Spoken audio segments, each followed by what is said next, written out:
수강생 여러분 안녕하십니까? 자, 저와 함께 이제 테스 공부를 하고 있는데 지난 시간에 우리 테스셋이라는 게 무엇인지 간단하게 한번 봤고 경제 이론의 기초적인 내용 좀 봤습니다. 그래서 또 이어서 경제 이론에서 좀 우리가 공부할 때 알아둬야 될 사항들 한번 좀 더 살펴보고 다른 내용으로 넘어가도록 하겠습니다. 자, 생산 가능 곡선하고 기회비용이라는 개념을 좀 알아두셔야 됩니다. 요 생산 가능 곡선 특히 우리 시험에 자주 등장하는데요.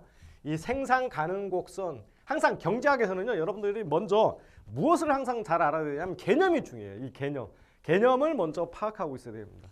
그래서 생산 가능 곡선이라는 것은 경제 내에 주어진 생산 요소, 생산 요소는 뭐 토지, 노동, 자본 이런 걸 얘기한다고 그랬잖아요. 그래서 주어진 생산 요소를 모두 사용할 때, 자, 주어진 거 다 쓸 때 생산 활동을 하면, 자, 내가 쓸 수 있는 거 다 써요. 다 써서 생산할 때 최대로 생산할 수 있는 두 가지 상품 조합점을 연결해 나타낸 겁니다. 그래서 이게 왜 두 가지만 따지냐 이렇게 물어보는 사람도 있는데, 우리 경제학에서는 대부분 두 가지만 따져요. 왜? 우리 지면이나 이런 쪽에는 3차원적인 걸 구현할 수가 없어요. 그죠? 항상. 그래서 X축, Y축 이 두 개만 갖고 따집니다. 이제 나중에 만약에 어떤 이게 좀 더 고도화되고 뭐 홀로그램 뭐 이렇게 다른 버추얼 같은 이런 것들이 교재나 교구가 이렇게 발달되면 이론도 완전 바뀌어 버릴 거예요. 이제 막 3차원적으로 뭐 생각하고. 근데 해봤자 또 그렇게 우리가 어떤 변수들이 많다고 또 합리적으로 우리가 잘 모든 문제를 풀어내고 이해할 수 있는 건 아니에요. 오히려 더 복잡해질 수 있어요. 그렇기 때문에 이렇게 단순하게 하기 위해서 보통 두 가지 갖고 따집니다. 조합점을 연결해 나타내는 것이다. 즉, 내가 쓸 수 있는 모든 생산 요소 다 투입했을 때 X제와 Y제를 얼마만큼 생산해낼 수 있느냐 이거예요. 쉽게 얘기하면 여러분들이 그 배 타고 가다가 무인도에 떨어졌어요. 무인도에 떨어져서 먹고 살기 위해서 여러분들이 물고기를 잡을 수도 있고 파인애플을 딸 수 있습니다. 그런데 하루에 쓸 수 있는 노동 시간은 제약되어 있어요. 그러면 내 노동력을 다 투입했을 때 물고기를 잡을 수도 있고 여기에 과일을 딸 수도 있습니다.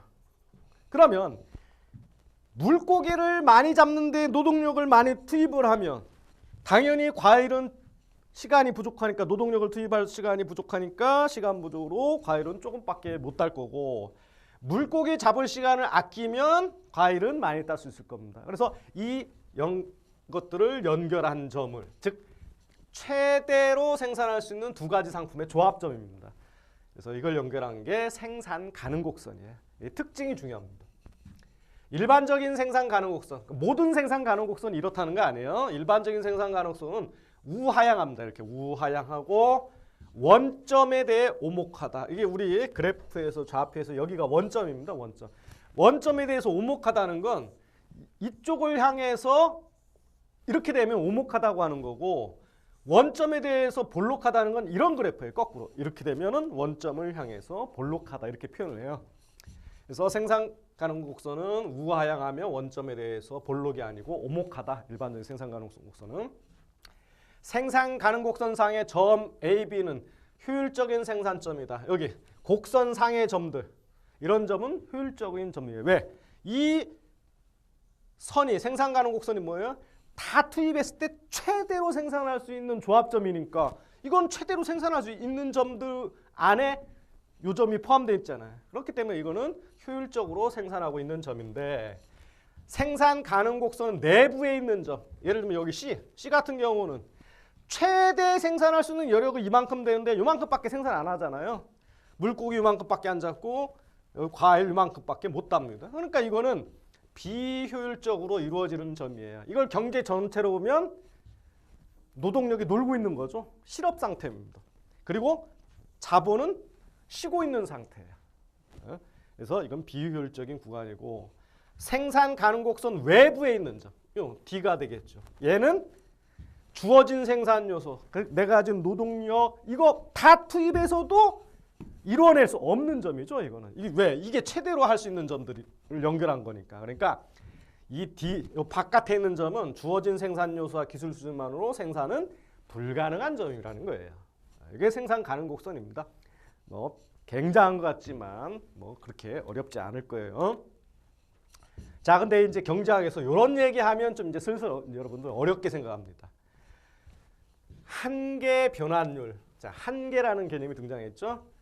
Marginal Rate of Transformation은 X제 한 단위를 추가로 생산하기 위해서. 자, 이게 무슨 소리냐?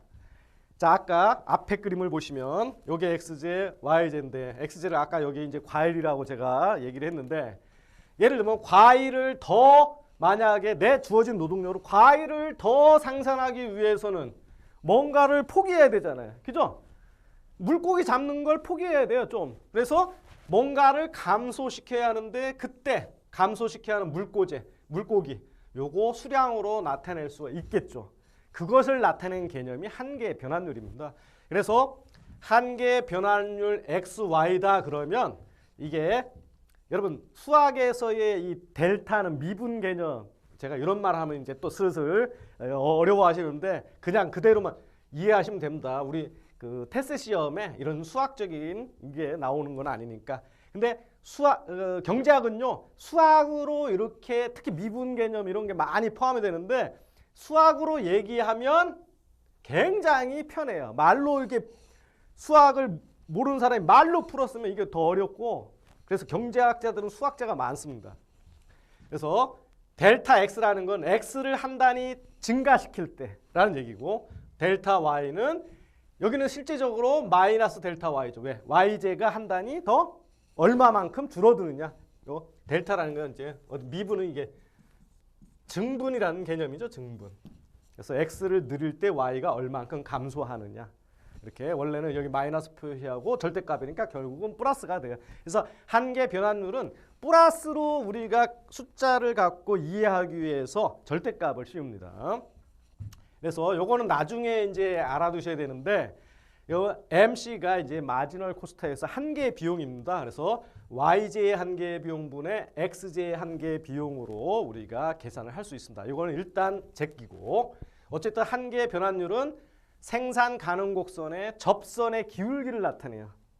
자, 접선의 기울기가 바로 요 미분하는 거죠. 그래서 자, 이게 뭐냐면 자, 접선 여기 여러분 접선 개념 배웠죠?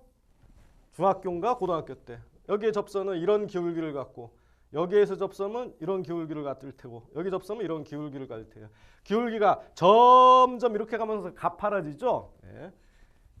이쪽으로 가면서 기울기가 낮아지고 근데 이 기울기는 다 음의 값이잖아요. 그래서 우리가 음으로 표시하지 않고 이거는 이제 절대값으로 표시합니다. 자, 어쨌든 생산 가능 곡선의 접선의 기울기를 한계 변환율이라고 해요. 또는 X제 생산의 기회비용. 이 말은 다시 얘기하면 X제 파인애플을 하나 더 내가 따기 위해서 포기해야 되는 Y제 물고기의 비용. 이렇게 이해하시면 되겠습니다. 그래서 MRT XY다 그러면 이렇게 이해하시라는 거예요. X제를 한 단위 더 생산하기 위해서 포기해야 되는 Y제의 생산. 그래서 다른 말로 X제 생산의 기회비용이다. 이렇게 얘기합니다. 만약에 이걸 MRT YX라고 표시하면 이게 분자분모가 바뀌어야 됩니다.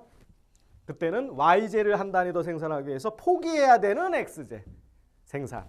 그래서 그때는 Y제 생산의 기회비용 이렇게 됩니다. 자, 이거 예를 들면 항상 편해져요. 예를 들어보면 자, X제 생산을 한 단위 증가시키기 위해서 줄여야 되는 Y제의 수량이 2라고 한번 가정을 해봅시다. 생산량이 X제는 하나 더 생산하는데 Y제는 2를 줄여야 돼요. 그러면 MRT XY는 2가 됩니다. 왜죠? 이거 여기다 집어넣으면 되잖아요. X제 하나 더 생산하고 Y제는 2단위 줄입니다. 마이너스. 그러니까 한계 변환율 2가 되죠. 이때 X제 생산의 기회비용은 Y제 2단이라는 그런 뜻을 갖고 있습니다. 네. 자, 그러면 이제 2단위로 표시하는 게 더 편해요. 2단위로 표시하는 게 더 편해요. 자, 어쨌든 생산 가능 곡선의 접선의 기울기를 나타내는 자, 아마 이게 뭐 수학이 등장하고 기후가 등장하고 그러니까 아마 경제학을 공부하시지 못한 분은 이게 갑자기 왜 이렇게 어려워지냐 이런 말씀을 하실 텐데 이런 거 별로 신경을 안 써도 돼. 이거는 그냥 이런 개념들을 수학적으로 딱 정리해 놓은 거예요. 그냥 정리해 놓은 건데 이런 예제나 이런 설명들 이걸 잘 이해하시면 되고요. 자, 그럼 생산 가능 곡선은 일반적으로는 이렇게 원점에 대해서 오목하고 우하향하는 모습을 그린다고 그랬잖아요. 근데 그건 일반적인 형태고 여러 다른 형태의 모양이 나올 수가 있어요. 이 기회비용이 체증하는 형태, 체감하는 형태, 변함이 없는 형태 이렇게 다양하게 나올 수가 있는데 자, 먼저 기회비용이 점차적으로 증가하는 형태. 아까 기회비용이 증가한다는 얘기는 자, 이제 여기서부터 여러분들이 좀 어려워질 수 있어요. 자, 요 2가 X제 생산의 기회비용은 Y제 두 단위라는 의미라고 했는데 이건 뭐냐? 기회비용 2라는 것은 X제를 하나 더 생산할 때 Y제를 2개 포기한다는 거예요. 그죠? 이게 증가한다는 얘기는 X제 하나 생산하는데 이번에는 Y제가 3개를 줄여야 돼. 또는 X제 하나 생산하는데 Y제를 이번엔 4개 줄여야 돼. 하면 기회비용이 X제 생산할 때 기회비용이 점점 커지는 거죠. 그게. 그래서 기회비용이 점점 커지는 건 원점에 대해서 오목한 형태가 나온다. 그리고 이거 이렇게 하면 안 되는데 여러분 나는 이해하는 게 싫다. 그러면요. 암기하는 겁니다. 그래서 생산 가능 곡선이 원점에 오목하는 것은 기회비용이 점차적으로 늘어나는 형태구나. 제가 추천하는 방법은 아닙니다. 좀 경제학 이해를 하셔야 돼요. 그래서 원점에 대해 오목한 생산 가능 곡선에서는 X제를 한 단위씩 일정하게 추가적으로 증가시키면 즉 X제 생산을 늘리면 내가 과일을 더 많이 따면 0에서 X1까지 X제 한 단위 증가 시의 기회비용은 Y1이 되고 요거는 사실 여러분들 교재에 있는 그림과 좀 다릅니다. 요거는 제가 간단하게 설명드리기 위해서 그려놓은 거예요. 그 다음에 X1에서 X2까지 X제 한 단위 똑같이 한 단위씩을 X제를 점차적으로 늘리는데 포기하는 Y제는 점점 커져요.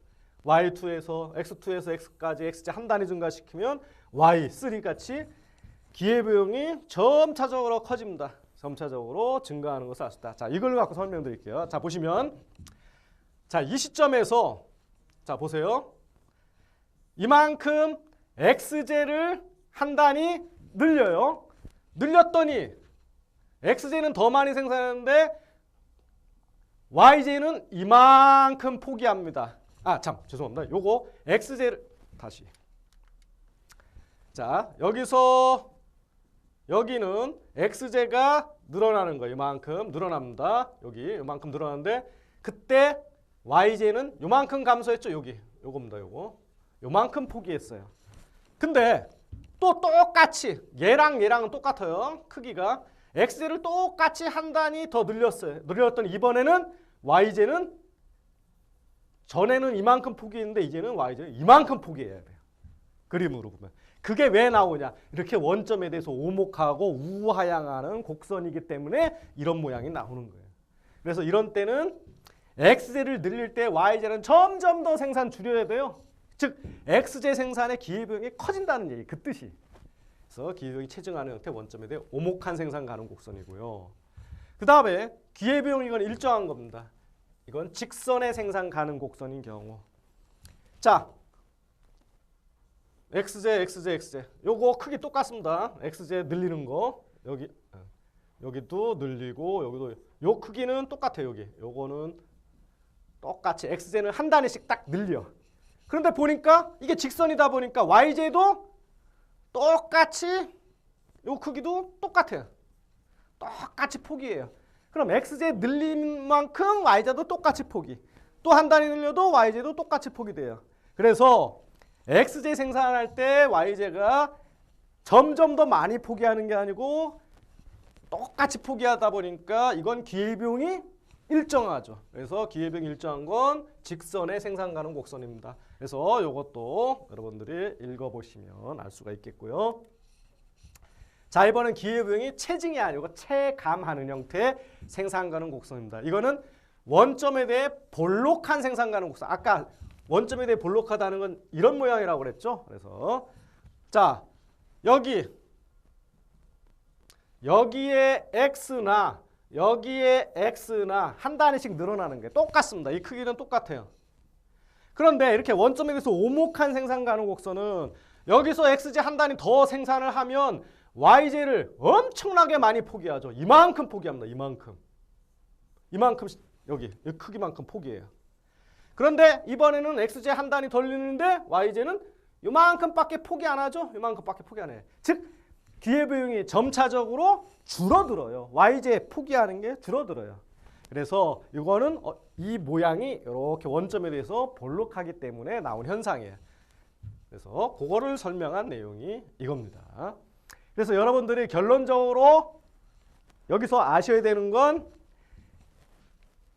생산 가능 곡선은 일반적으로는 우하향 형태의 원점에 대해서 볼록한 모양인데 그때 xj 생산의 기회비용은 점차적으로 증가하는 모양이다. 이걸 기회비용 체증이다. 이렇게 원점에 대해서 오목한 생산 가능 곡선은 그렇게 나오고 직선의 생산 가능 곡선은 기회비용이 일정한 형태고 원점에 대해서 볼록한 생산 가능 곡선은 기회비용이 점차적으로 줄어든다는 이런 뜻입니다. 그래서 요게 결론, 요거를 잘 기억하시면 되고요. 자, 그런데 생산 가능 곡선은 어떻게 이동시킬 수 있을까요? 생산 가능 곡선은 이동시킬 수 있습니다. 자, 보시면